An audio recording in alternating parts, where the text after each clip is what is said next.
Aujourd'hui, les effets de la crise économique et financière se font de plus en plus ressentir et le marché du travail est loin d'être épargné. Est-ce que tout le monde sur le marché du travail est touché de la même façon ? Évidemment pas, hein, et on doit constater qu'on a investi beaucoup à maintenir l'emploi existant, à éviter les licenciements. Pensons à l'utilisation du chômage temporaire qui a été élargi aux employés, pensons à la flexibilité interne, réduction de temps de travail, l'utilisation du crédit temps, etc., etc. On a tout mis sur éviter les licenciements. On n'a pratiquement rien fait pour les gens qui sont à la recherche du travail, les jeunes qui arrivent sur le marché du travail, les plus âgés qui veulent travailler, les sous-qualifiés. On n'a pratiquement rien fait pour les outsiders, comme on dit en anglais, sur le marché du travail. Or, c'est là évidemment un défi social majeur. Quelle politique proposez-vous justement pour soutenir les plus démunis, les plus fragiles sur le marché du travail ? Alors, d'abord, reconnaissons qu'on a, dans la législature précédente, on a inventé la politique de l'activation. Cette politique, elle a porté ses fruits, en Wallonie et en Flandre. Elle porte toujours ses fruits, même dans la crise. Alors, allons de l'avant, élargissons la politique d'activation pour une politique d'investissement dans les personnes, accompagnement, formation, subvention, mobilité, que sais-je. On doit tout faire pour aider les gens à trouver une activité. Aider les gens à changer, pas à rester sur place, mais à changer, aider la transition sur le marché du travail. La crise nous force de nous changer, aider la transition, une politique de transition sur le marché du travail. Et ça demande un engagement, une ouverture d'esprit par rapport au job qu'on va accepter.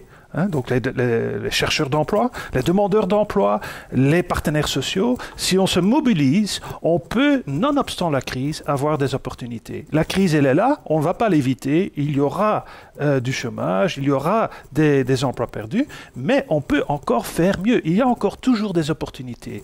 Le problème de la mobilité, il y a encore des milliers de postes vacants.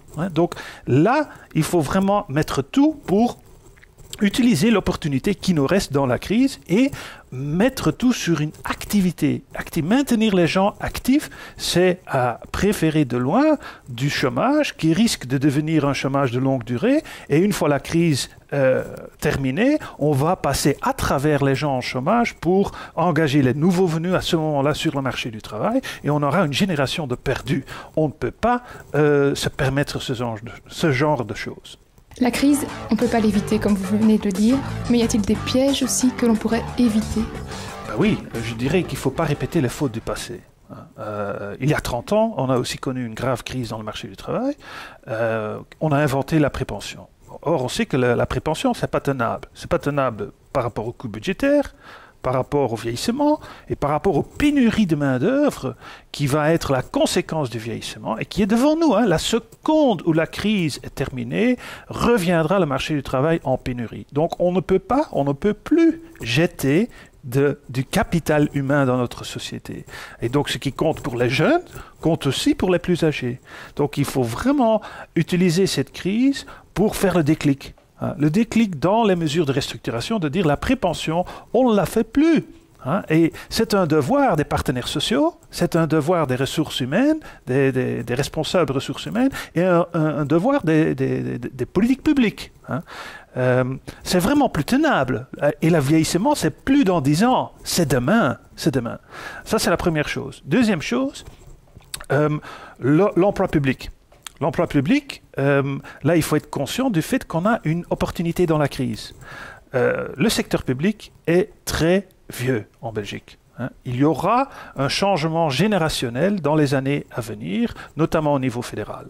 Donc il y aura des opportunités d'embauche dans le secteur public.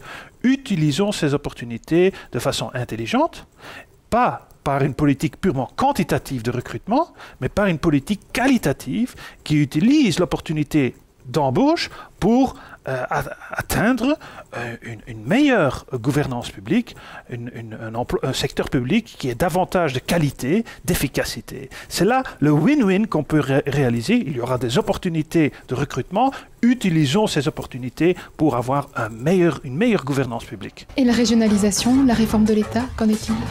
Bon, ça c'est évidemment une question politique et après les élections et les résultats notamment en Flandre, il faut être un peu réaliste et pragmatique. On ne va pas renverser la vapeur vers une réfédéralisation. La tendance est plus vers la régionalisation. Alors il faut être aussi pragmatique dans la mesure qu'il faut constater que la division des compétences actuelles, elle n'est pas optimale. Lorsqu'on regarde par exemple la politique d'activation, la politique d'emploi et la relation avec la politique de sanction dans l'assurance chômage, c'est divisé. Or, il faut mettre ça en une seule main, c'est clair. Ce sont des évidences. Une meilleure responsabilisation financière. Ceux qui font une politique d'activation performante ne reçoivent pas les bénéfices, mais portent les coûts. C'est clair que ça ne peut pas continuer comme ça. De notre côté, on a vu, juste avant les élections d'ailleurs, que le ministre Marcourt en Wallonie et Van den Broek en Flandre avaient ensemble préconisé encore davantage de régionalisation, notamment dans l'accompagnement des licenciements lors d'une restructuration et dans les agences locales de l'emploi. Alors je dis oui, bon, si on veut aller dans cette direction-là, allons jusqu'au bout. Il faut arriver à je dirais des compétences cohérentes. Et si on suit la voie Van den Broek-Marcourt, alors suivons-la jusqu'au bout. Et admettons par exemple que le travail intérimaire, que tous les plans d'embauche, ça fera aussi partie de la politique active du marché du travail. Et mettons alors tout ce qui est actif dans le marché du travail au niveau régional. Et tout ce qui est passif, la réglementation du contrat de travail et d'autres, ça reste fédéral. Ça serait une vision assez cohérente qui limiterait les effets, je dirais, de complications d'une régionalisation. Mais, et ça c'est vraiment important, il faut se rendre compte que la priorité, elle n'est pas là. La priorité, c'est la modernisation de la réglementation, de la régulation du marché du travail. Et nous sommes aujourd'hui face à une opportunité historique. Nous devons réaliser le statut unique. C'est une obligation. Prenons cette obligation, prenons cette opportunité pour réaliser de la modernisation. Plus de dynamisme. Plus de dynamisme, nous avons besoin de plus de dynamisme puisque ça va permettre, faciliter le changement qu'on constate aujourd'hui est nécessaire. Il faut, dans la vie, dans la carrière, il faut changer de temps en temps, sinon on a des problèmes sur le marché du travail.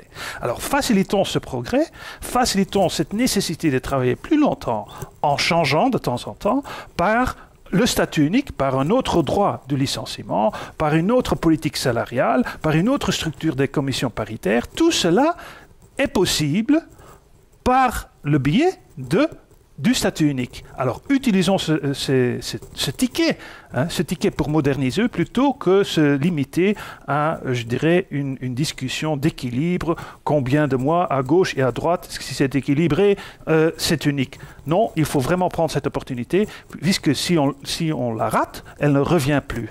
Et donc, je suis conscient, j'ai peur que les énergies qui vont être dispensées pour la problématique de la régionalisation ne vont pas permettre de s'investir davantage dans la modernisation.